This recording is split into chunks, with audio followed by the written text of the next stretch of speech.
Hello, everyone. Welcome to the Hugh virtual chat. And I think we have many heavy hearts over this past week. It's unspeakable. If you haven't heard, 215 children's bodies were found at a Kamloops residential school last week. Our worlds have been turned over again in amidst all of this COVID and pandemic too as well. So we're going to have a very good and heartfelt conversation. So let's open the doors to all of our guests today and begin, hopefully, some healing and finding a way to move forward through all of this. Good morning, everyone. Hi, Susie. Hi, Cynthia. Good to see you. Good to see you, Charlotte. Hi, Linda. Hi, Robin. Hi, Kirsten. Oh my goodness. And I'm hoping that, Charlene is going to join us. I'm hoping that she'll pop in the conversation. Unmute yourselves.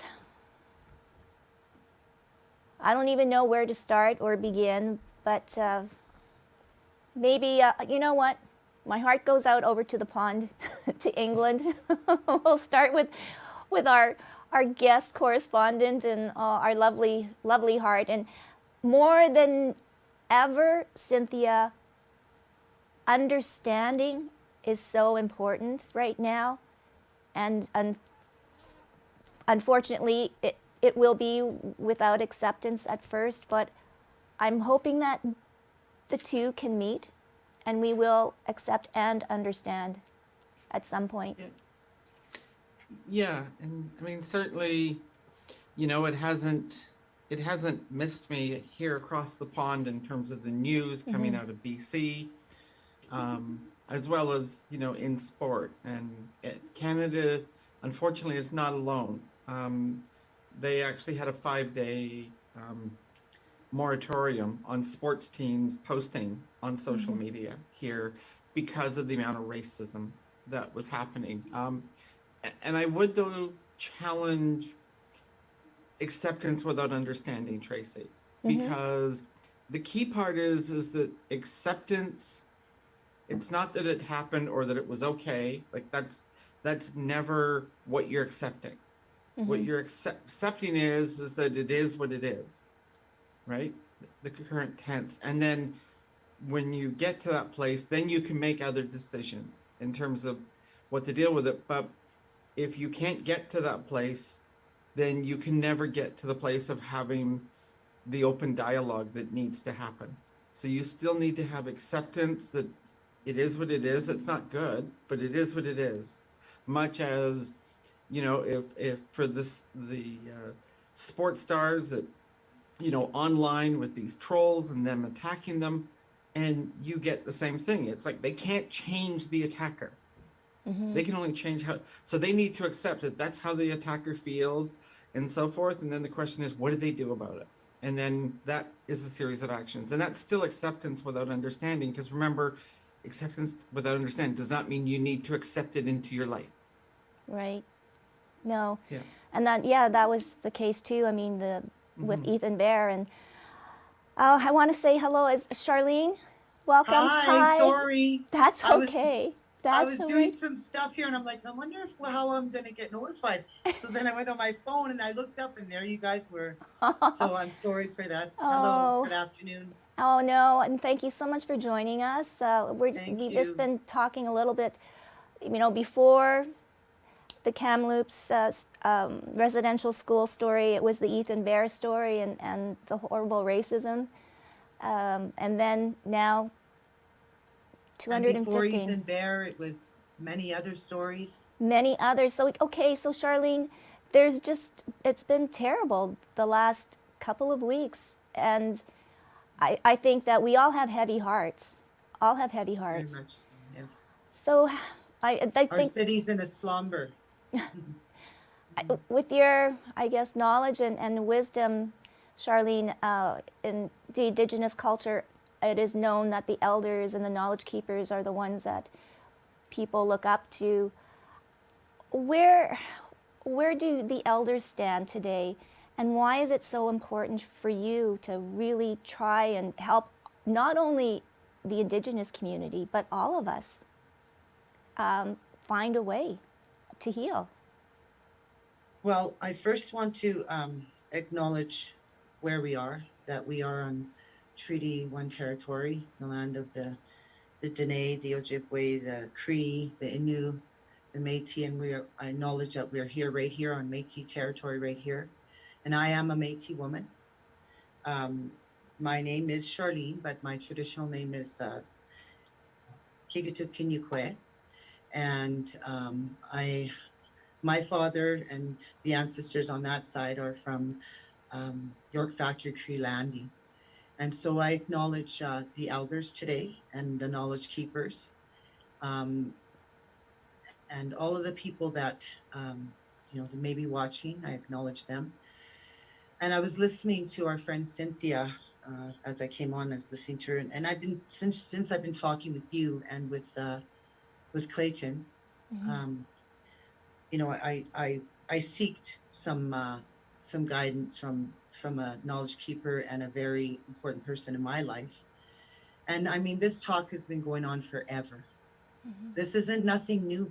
That's that's the thing about it, is that it's not like this is something new that we're going to, oh, what do we do now?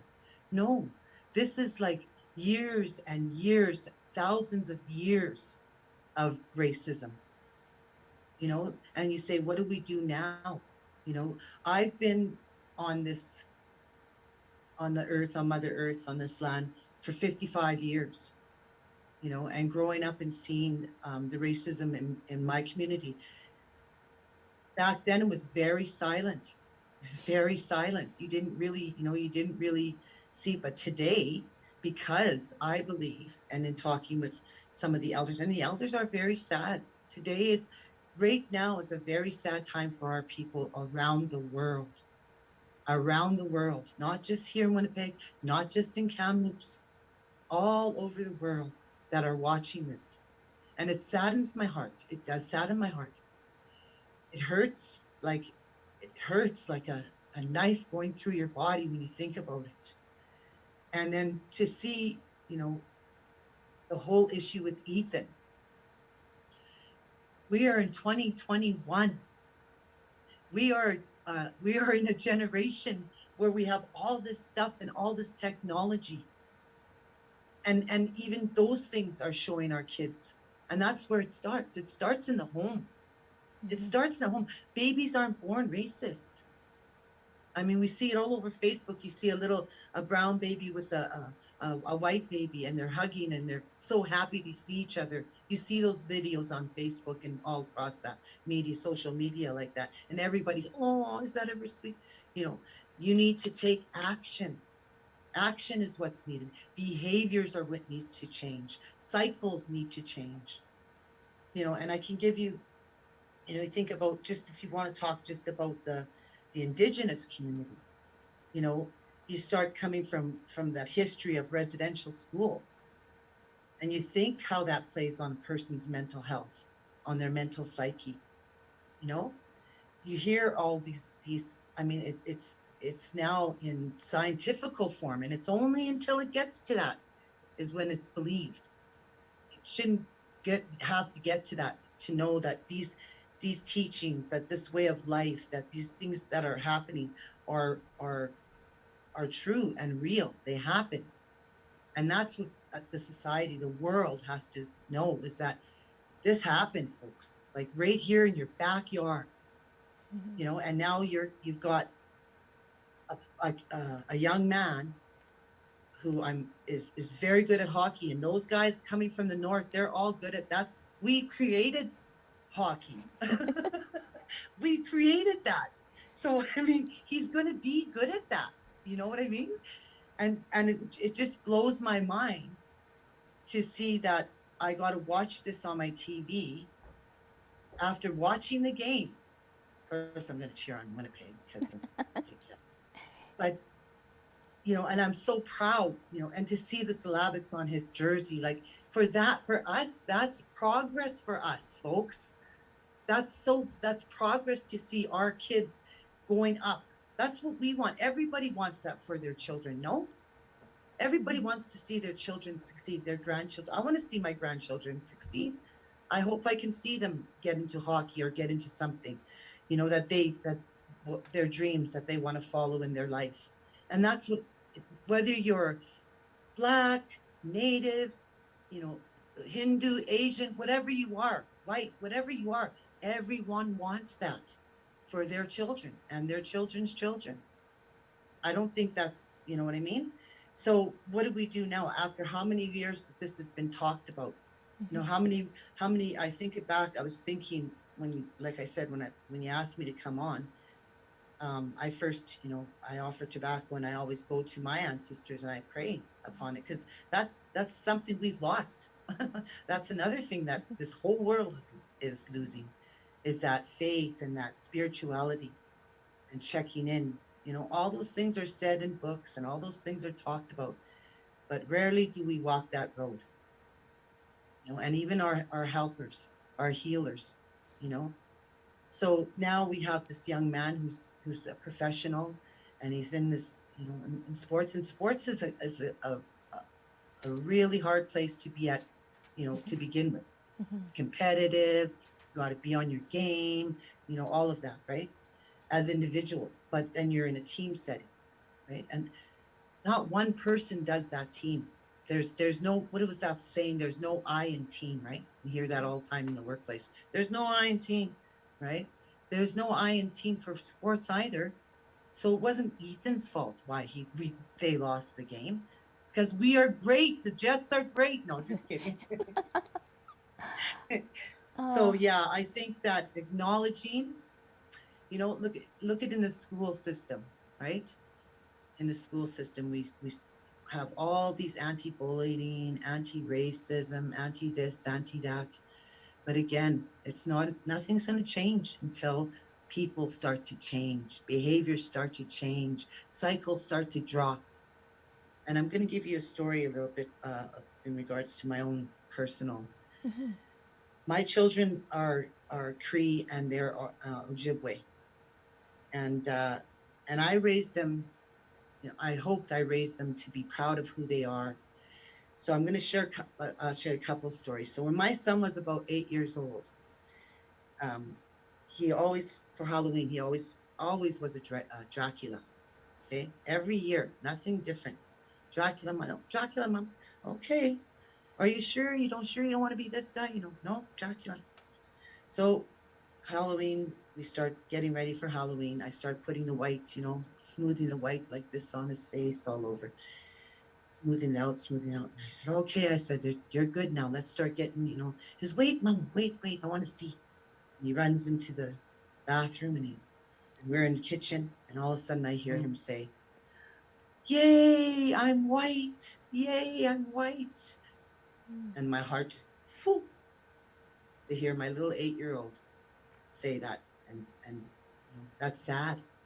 So already he was already being bullied at school about he was told he was a savage, all of those things.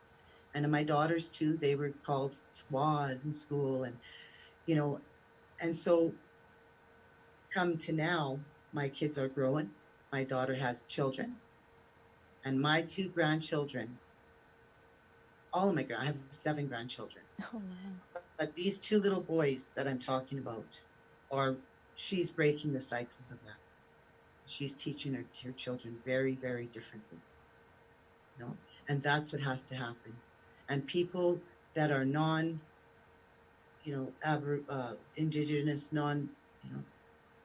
people of Caucasian, they need to understand that. They need to acknowledge that this isn't going to go away. This isn't going away. It's been here forever.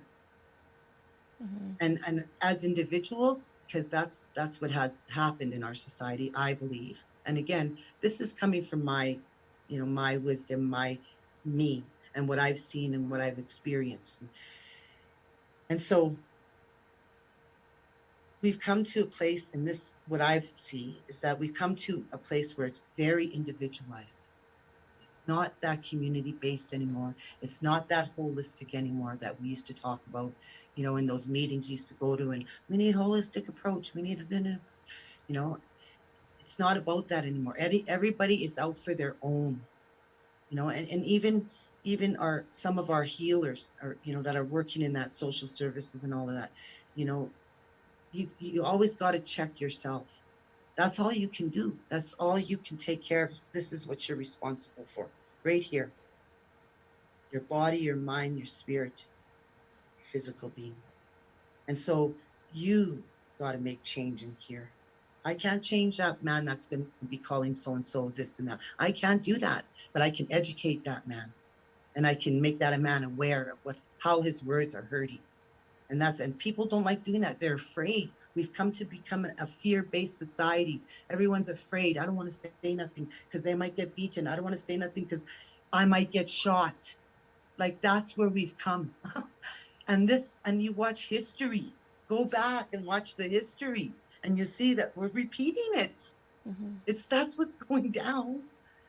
So when are we going to take responsibility? When are we going to take acknowledgement? When are we going to do those things? That's what I put out there to our governments and our leaders and all of those ones that can make change out there, right? I try to make change. Every day I try to make change. I try to teach my grandkids. I try to teach my children, teach the people that are around me, and even for myself, to educate myself more and more and more, so I don't want to take this whole thing up, but that's my little piece. Uh, Thank you.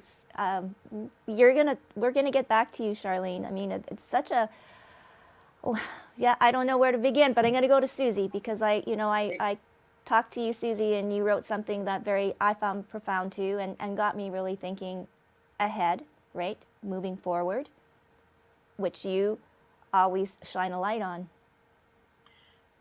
Yeah, and I think there's a lot of people struggling with what to say this week, and even if we should be saying anything this week, or if we should be holding space for survivors of residential schools and their children and grandchildren.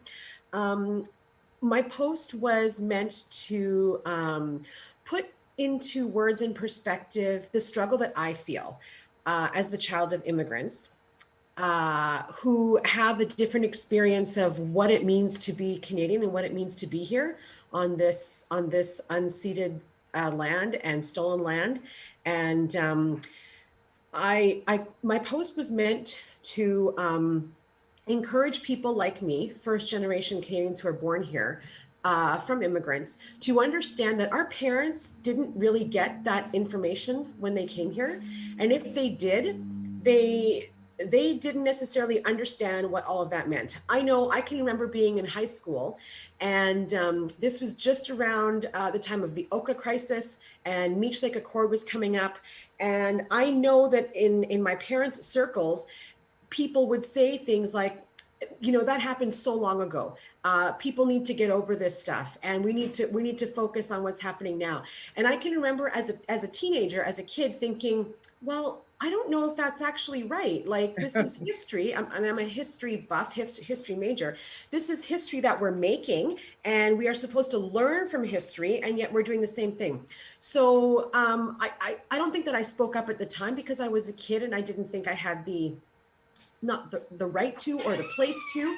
But I thought to myself, there's other people obviously who feel this way. So as a child of immigrants who lives on this territory, I feel a special duty to inform my parents and other people in my same circumstance, for us to inform our parents and say, I know that you had it difficult, in your before you came here, even as you immigrated here, you had struggles. Everybody struggles, right? But what I need you to understand is that the people who lived here also struggled and had things taken away from them, had their children ripped from their arms. Like, that is a universal horror that anybody can understand, right? And so I think it's really important that we try to educate our parents and our grandparents, as it may be, to understand that there's learning that needs to take place here. There's healing that needs to take place here, and that justice needs to take place here. And we, as immigrants, as the children of immigrants, grandchildren now, we can be a part of that justice and healing. And it is our duty to do that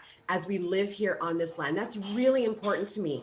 And I struggled last year, even on Canada Day, I struggled because I know how much Canada has given me and has given my parents, but that also means that I know how much it took away. And That's really hard to reconcile. That's really hard.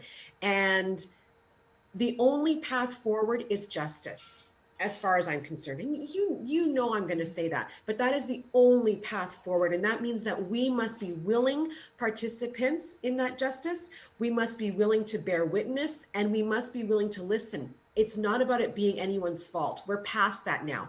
What we need to understand is that we need to heal this horror for the people that lived here many moons before colonizers ever got here. That's all I have to say about that. Yes. Wow. You're so true. So right. Welcome, Susan. It was good to see you. We want to share your comments. And you know what you're doing, social-ish. I mean, although it's about getting back into society, well, this might be a great opportunity, spilling off on what Susie said and what Charlene has been saying, is to educate, right? And to have those conversations. And I really think it's the tough conversations we need to have. Yeah. Because Yeah, and you're right. It was an amazing, very difficult week last week, and I'm still, absorbing all this. And Socialish is launching, and part of the conversation with that is bringing people together so that we can share, moving forward in a positive way. And at the same time, we have these things that come up in our life. This is something that we're moving through together, that we're sharing together, but how can we then also do some self-care while we move through this with one another and support, because there's an awful lot of heaviness and negativity around there, and rightly so. This is hard. And it's not going away. It's not going to stop. It's not going well, exactly. And so then how do we come together and hold a space for each other and comfort each other, and whatever we can do to move forward with this collectively together, and to open this space for people of all experiences to share and tell their story and come forward as themselves. So yeah, it is hard to say, oh, positive. That's not the case, right? Because that's where self-care comes, and that's where looking forward to a better future than we've had in the past and that we're living. That's about not redoing what we're redoing, and not reliving history by doing the same things we did before. As Charlene was saying, we're starting to do the same stuff we did before. So how can we then do it differently this time? Yeah. It's a tough call. Linda, I was just kind of thinking now about what the other three ladies were talking about. In all of this, and all of what we think we're all so separate and everything, is now the time where we could possibly all move together as one. As Charlene said, it's not going away, and my fear is that this will be forgotten in a month, or if everything opens up in the summer, like everybody goes and lives their lives. But if we start the conversation and include people, can we move maybe forward together from this?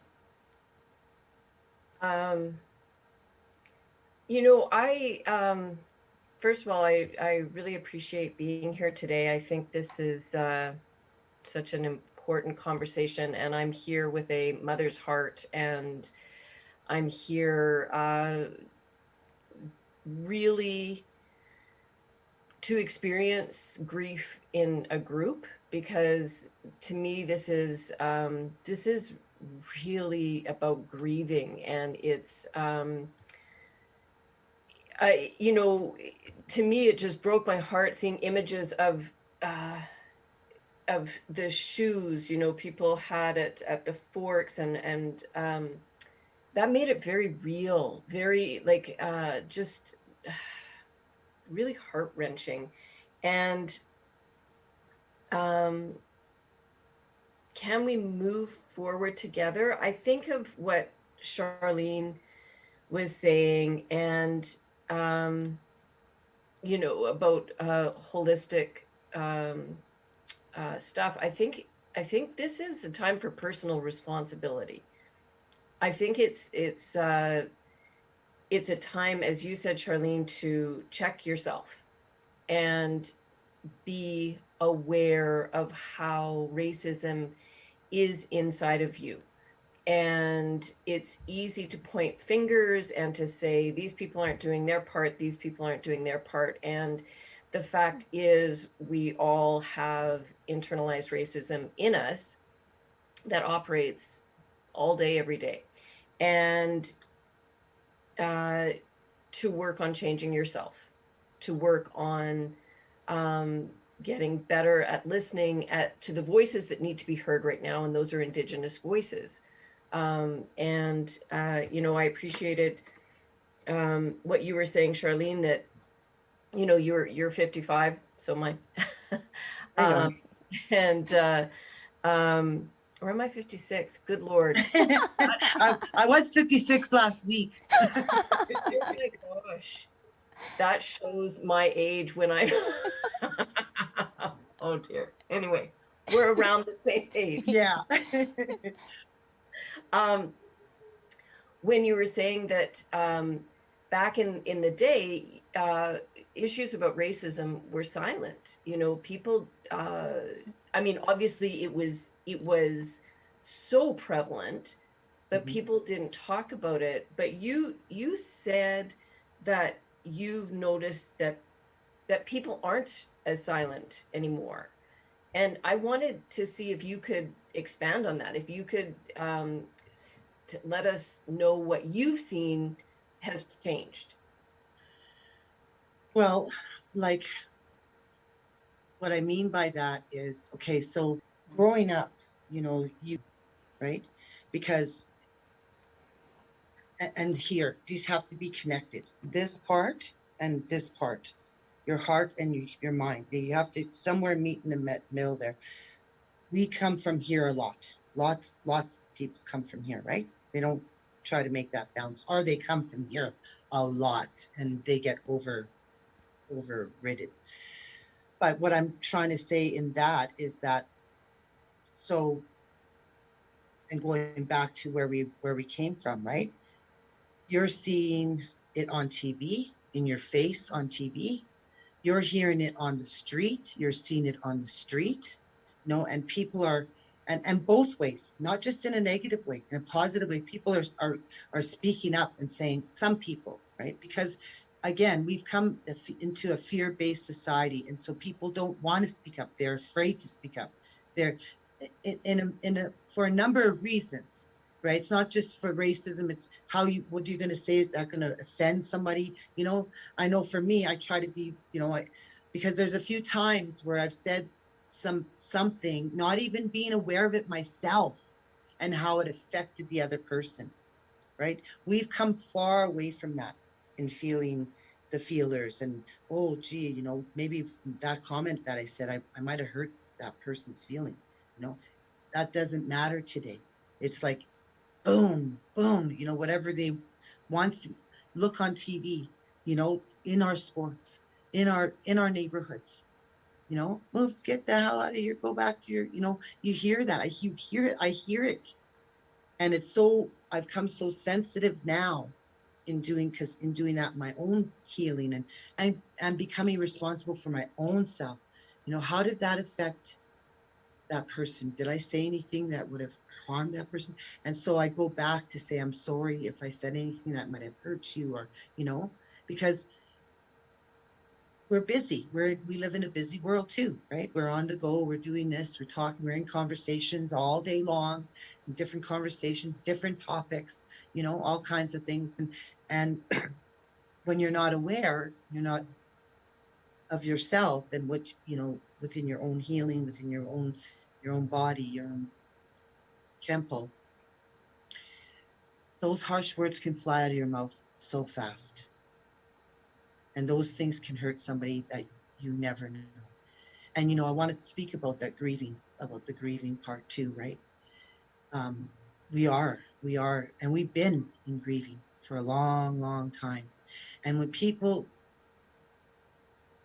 aren't aware of the energy that comes in with that energy, flows into everything. When you're talking about, history, that's dark history that you're talking about. You're bringing back you're bringing all that back up. And so now you're re reopening those wounds, reopening those scars, to many people that are trying to heal them and trying to mend them, right? But here we go again. And so mental health, taking care of our mental health, right? Before they used to say, oh, I remember growing up to that, oh, they're mental. Yeah, they got a problem, you know? So nobody wanted to have no issues of mental health. No, hey, no. But today, oh, yes. And because why? It became acceptable to society. So everyone started on this mental health journey, and we've got to remember their mental health. We've got to work addictions. I remember a time there was no mention of mental health and addictions. There wasn't. I sat around many tables, and today, lots of treatment centers. There's like a special unit for mental health, and so, and that takes a toll on a person. I mean, our newcomers coming here from there. First of all, they're coming with trauma.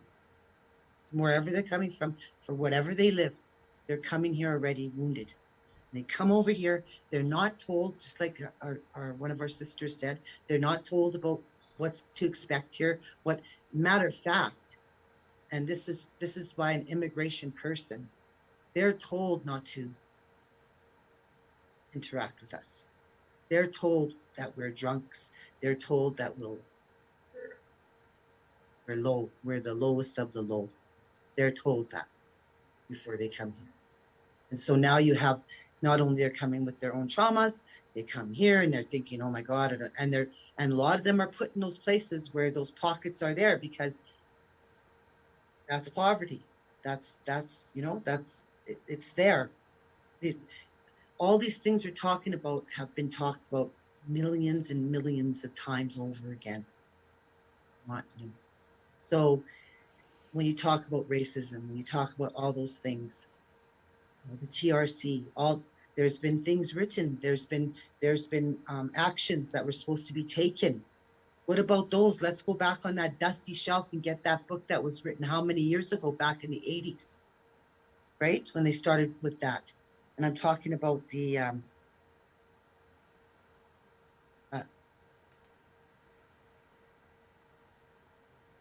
there was a time around when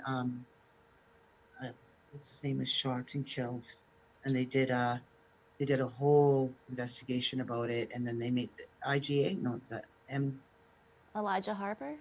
Yeah. Harper. Yeah. Came around that time, right? And they brought in all these recommendations of what needed to happen and what needed to, I mean, look at our systems. Look at our systems.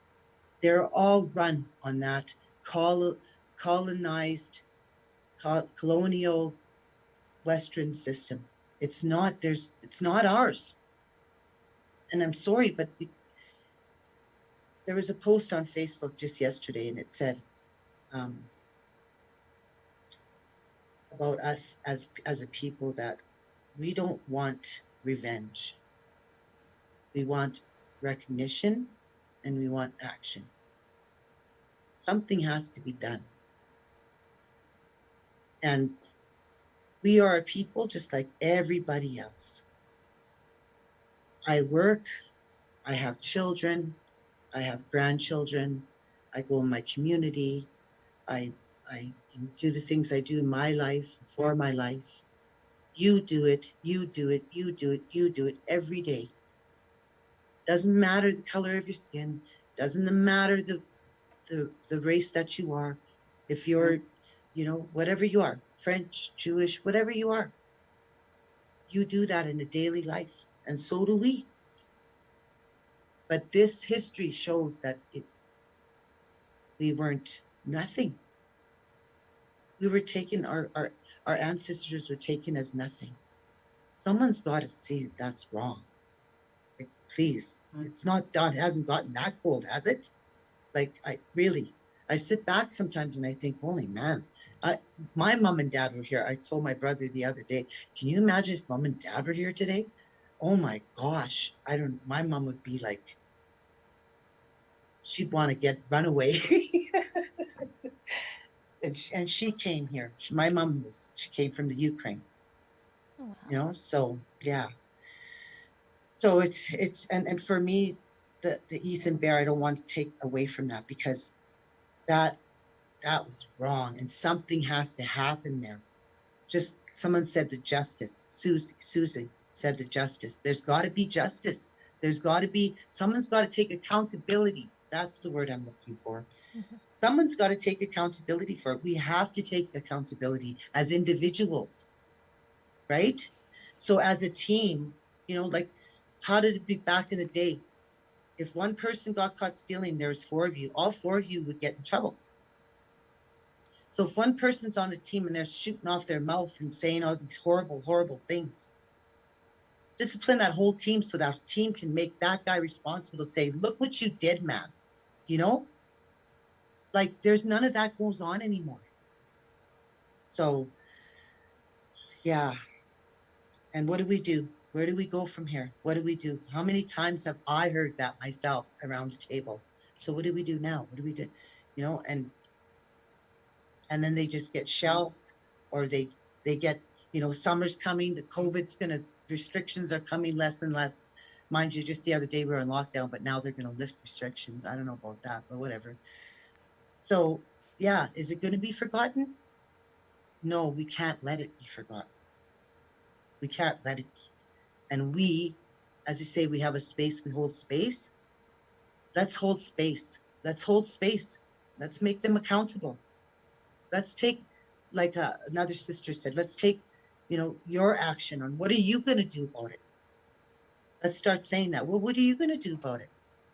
You're talking about it. What are you going to do about it? Right? In my own family, when I hear, like you say, we all have individual racism. In my family, when I hear stuff like that, like I was saying to my adopted mom, it hurts my ears when I hear that. Someone saying something like, oh, nah, nah, nah. Really, you don't even know that person. That's what I told my sister. You don't even know that person, and you're making a judgment of that person. How can you do that? And then again, I say, is it me? Is it just me? I don't think so. I think it's many of us have gotten hardened from all of the trauma and all of the ugliness in all over the world. Look at the leadership that has come to play that I think about in the past years, right? Here and in the United States. Look at those things, are like, they're okay. That's the message that comes out when we don't do anything. It's okay. We hear someone calling someone down. That's not my business. We'll make it your business. Maybe that person doesn't have a voice strong enough to say, back off. Don't judge me for the color of my skin. Don't judge me. And I'm thankful that I taught my kids that, because they did some of my daughters did that. They were able to say, don't call me that. Matter of fact, my daughter punched a boy in the face. She got suspended for a little bit, but then he ended up getting. And I'm thankful, because the school at that time, the school just took responsibility, and that boy was reprimanded for that, because you can't. And that's where it starts. It starts in the home, folks. Our children, when they come into this world, they don't know a thing about that. A thing. It's when in the home and in the circles that we take our children into. That's where they pick that up in our society as well. In the music, look at the music. And I've been saying this for at least 30 years. The music that's out there, the videos that are out there, the gang, all of that stuff, that's been around for years, and people have been saying that for years. And again, it comes back to action. What are you going to do about it? So, yeah. That's my Robin, what are we going to do about it? like hundreds and hundreds of years of like what I'm gonna say is abuse. Like I'm not even gonna like put it lightly. I think yeah, I'm just gonna state my piece here. Colonization was abuse. And I, you know, I don't even know what to say right now. I'm just, I'm doing some work at the moment. I'm actually in the middle of rereading this decolonizing trauma work. Who's by, that done by? It's Renee Linklater. I met her a Okay. couple of years ago and I read it and I started reading it again because I want to change some of the work that we're doing. But I think, you know, like we can say to people when people are complaining about other people, like I had a bit of a fight with my cousin recently who was going on about all these people coming into Australia and trying to take over her land and change the language and make different things. And I'm like, hell, we did that to the Indigenous people. And she went, I don't know what you're talking about. This is our country. We're Christian. We're English speaking. I'm like, no, we weren't. This is custodians of the land were around for tens of thousands of years, and we just went, nah, screw you. I you know, I watch people continue to say things and write reports, and reports mean nothing to me anymore. It's when we stand up, as Charlene was saying, when we stand up and take action, when we stand up and say, hey, just hang on, you don't know that person. Why don't you get to know them first before you make these judgments? When we're doing any of the trainings that we do, it's always about like actually get to know the person first before you make judgments, right? Stop just assuming what it looks like. And I think it's hard for me. Like I'm sitting here and I'm Australian and I have a horrendous history of the way we've treated our Indigenous population, and you know, we're still not doing a great job. And then I got to live in New Zealand and I saw some snippets, right? I saw snippets where we stopped just having like white Western model services, where services were developed by Māori for Māori. And if someone else wanted to come in and be part of that service, that was cool, but they had to get it. It was going to be traditional in the way it was run. And I think and until we actually look at that in every service and offer traditional ways and ways for different cultures, like we're not actually going to make a change. But it's going to take some brave people to stand up and do it, right? Mm-hmm. So in terms of like mental health, I'd love to say that it's different now and that it's more acceptable to talk about it, but I still believe there's a huge amount of stigma and discrimination out there, and people are still afraid to stand up and say, yep, I'm dealing with something, because they're worried about the stigma and discrimination. And if we all stood up and said, hey, we're dealing with a mental health issue, then the world would know, like, we're everywhere. All of us, we're everywhere. And I'm just gibbering now, but I'm gonna do whatever I can.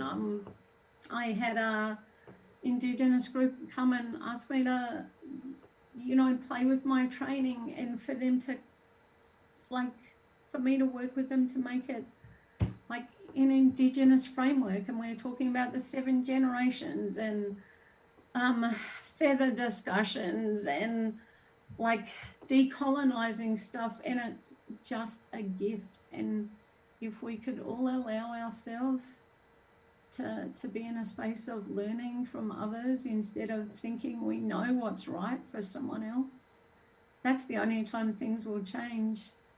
And so there's a phrase that we used to use in like for people with mental health and also people with disabilities, and it was nothing about us without us. I think it's by us for us. I think that's the phrase that I would like to see every group take on, by us for us. If it's going to be utilised, then let's actually have the people who are going to utilise it design it, because they're the ones that'll know. So do we want action? Well, let's ask the people who are at the, who are dealing with the circumstances that someone else made, and they get to tell us what action do they want. And I see Susan go co-creative, and I want to challenge that, because I'm sick and tired of hearing co-production. But in my field, people with mental health issues are still the ones, someone goes, yeah, we want to hear what you've got to say. Oh, but we're the professionals, so we're going to do it. I think it's like, I want to see it stronger than that. I want to see by us, for us. That's all. Drop them.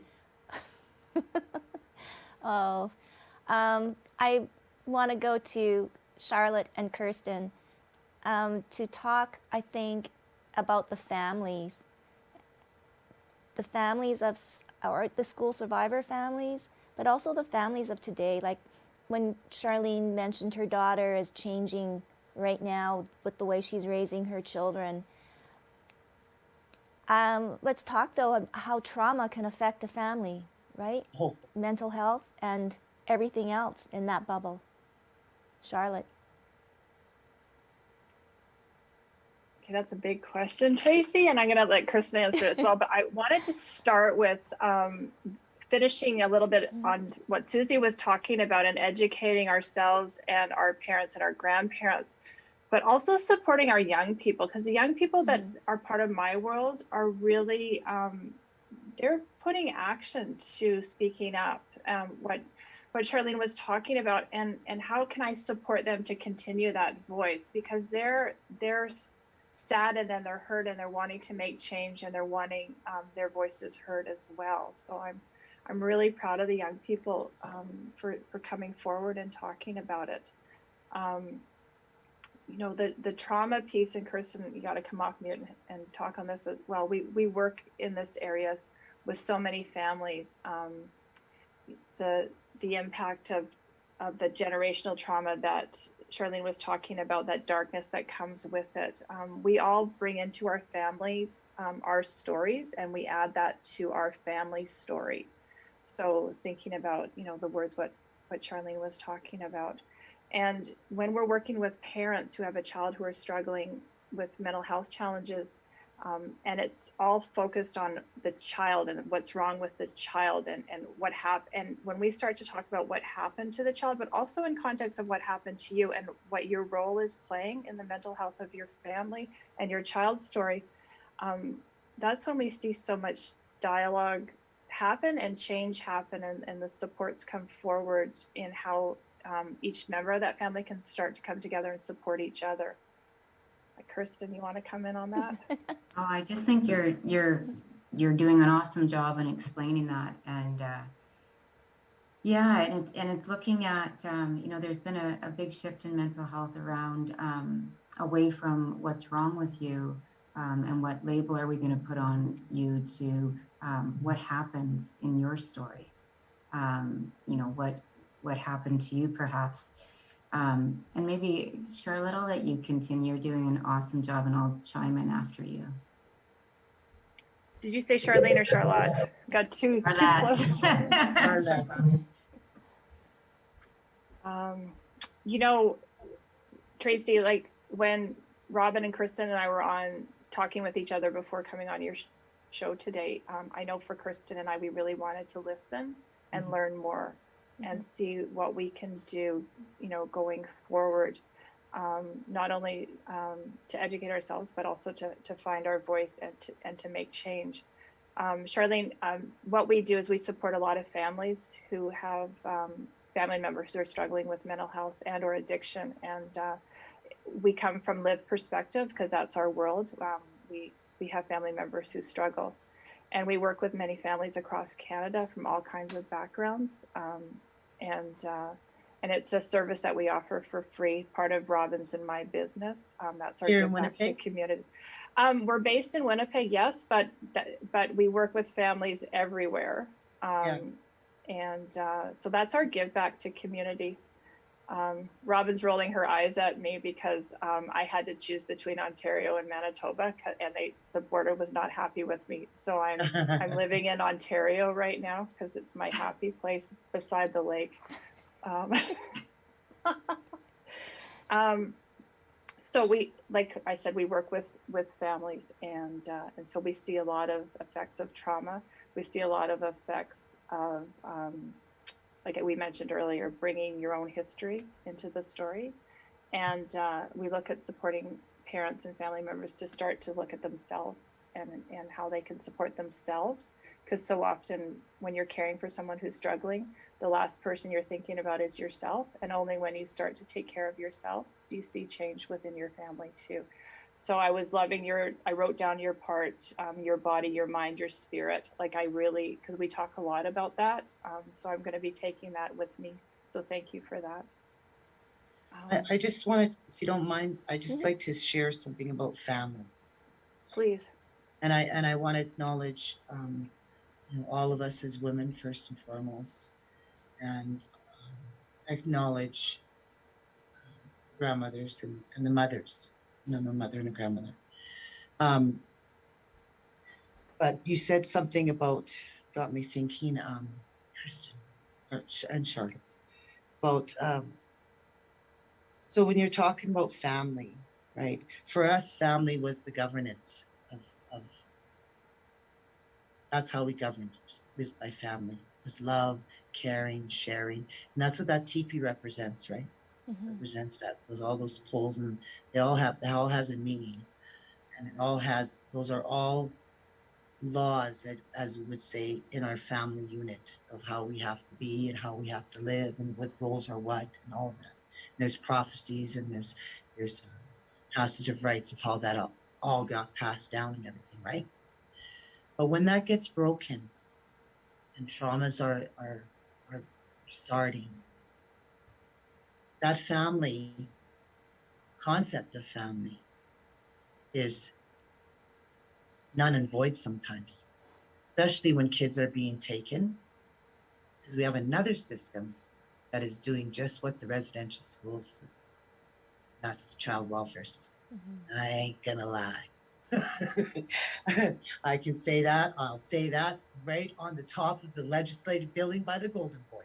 But that's the truth. That's truth. And so now, I give you guys all the kudos and all the honor of working with our families, because and even coming from a trauma family myself, right, born into that, and doing the research of my own family, see where it came from, because it didn't just start with my dad or my mom. There's something came somewhere, and I was the digger in my family. I'm the reverser, they call me in my family, because I reverse all those curses and I reverse all those patterns, and I see them and say, no, we can't do this anymore. This is no more, right, in my own family. But so when a family is broken down and that trauma started for that person, right, and mental health is deteriorating, because I do lots of research and stuff myself, and one of my favorite people is Dr. Garble Mate, right? I love him so much. And he gets it. He really gets that guy. Like, I want him to be my doctor. I want him to counsel me. But you know what I mean? He gets it. He really gets it. And he doesn't it's not just about, like you said about the children, because that's the old style of what used to I saw that too back in the early 80s, 90s, where they would, my child's got a problem, and it's the child's problem, and so they take the child and they give the child counseling, but the mom and dad are doing whatever. Just like addiction, you take the addict away from, say the res, they come from the res, They come up here to go to treatment. I've seen it so many times. In 6 months, they look so good. They're feeling great. They're doing really good. And then you take them back to that community where there's bam, back into the addictions, back into the abuse, back into all of that. And what happens? Right? So it's not just here we have to take care of ourselves. Yes, right? And that for me, I always use that medicine wheel, right? Everyone has a spiritual part of them, everyone has an emotional part of them, everyone has a physical part of them and a mental part of them, right? We all do. And we are responsible to take care of those things. But then that circle goes out now, and there's our family. And so we have to take care of our family. But if that's interrupted, right? And I've been saying this for why would you want to take the kids away? Why not take the family? Let's take the family, right? I've been saying that for years, and now all of a sudden they're going to do that, right? But they're going to take this now they're thinking, let's take the family and build these little homes where we can put the family in the home and have a worker there, and that's all happening now, right? That's what people are saying out there in good old lands. But really and truly, when you think back when we were talking about, residential school and all of that, right? So you think about that. First of all, there's the trauma right there. That's broken right there. Then they're gone to residential school and they're, and I'm not making this less, please believe me, but they go through all of that there, right? And then, now it's time for you to go on now, go. Or they don't even come back, but they go. And they're supposed to go out into the world and learn to love and to be a parent and no, how can you? Where did you learn that from? Not from them. Yeah, because they weren't teaching that, right? And I've heard some stories because I was in that I got to be a part of that with my adopted mom. She's a survivor. And that's her baby. That's her forte, is what she does, right? So I was a part of that. And the stories that I heard were like horrific. And so I think, wow, and you're expecting these people to come out here and be civilized citizens and get a job and da da da. No, it ain't gonna happen, right? And so that for us, those things were all destroyed and interrupted in parenting, in family, in love. One story I heard taking did a conference on residential school, and one of the stories I heard was two people came. There was a big conference like we were at, and they came about residential school and all of that.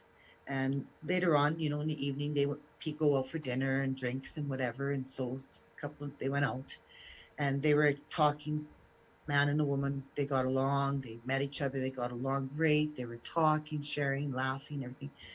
And they started having a liking, for one another, and thought, oh, I really like you, and yeah, I really like you too. They kind of, well, let's see what happens throughout the night. Maybe we can, So the night goes on, and as they're sharing and they're going on, and they're starting to share about now family, where you come from, that kind of thing. They were brother and sister. They were taken away and split as children. Can you imagine that? They almost were going to be together, but because they continued to share, they were brother and sister. And so, it has to stop where we're take this system that we have now, that has to be like shut down and reorganized and redone.